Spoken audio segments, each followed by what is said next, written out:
ఇప్పుడు మంచి బతుకుతా ఉంటాము. దీంట్లో నాకు తెలిసి చాలా వరకు గౌరవంగానే బతుకుతున్నారు నాకు తెలిసి. అందుకే నేను ఎవరికి ఈడ గౌరవంగానే చెప్పాలనే ఉద్దేశంతో గౌరవంగా చెప్తున్నా. మంచి వాతావరణంలో బతకండి, మీరు మంచిగా ఉండండి, మీ చుట్టుపక్కల ఉన్న వాతావరణాన్ని కూడా మంచిగా ఉండేటట్టు చేయండి.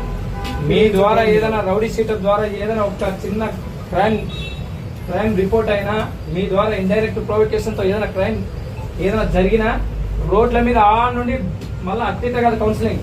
అరే పోలీసు వాళ్ళు రౌడీల్ని ఇట్లా కూడా కొడతారా, రాక్షసంగా ఇట్లా కూడా డీల్ చేస్తారనేటట్టు చూస్తా. అట్లా డీల్ చేయాల్సిన పరిస్థితి వస్తుంది. చుట్టుపక్కల టౌన్లో కానీ మన పల్లెల్లో కానీ ఎక్కడ చిన్న రక్తపాతం జరిగినా దాంట్లో రౌడీ షీటర్ ఇన్వాల్వ్మెంట్ ఉందంటే మాత్రం చాలా చాలా చాలా చాలా చాలా చాలా రాక్షసంగా డీల్ చేయాలి.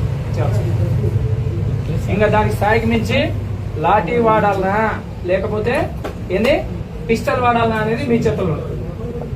మీరు మంచిగా ఉన్నారనుకో మేము కూడా గౌరవిస్తాం. అరే వాడు ఒకప్పుడు రౌడీ షీటరు, ఇప్పుడు ప్రశాంతంగా వాడు బతుకుతా ఉన్నాడు, వాడిని అనవసరంగా సఫర్ చేయకూడదు అని మేము కూడా ఏం చేస్తామో కొద్దిగా సింపతి ఉంటుంది.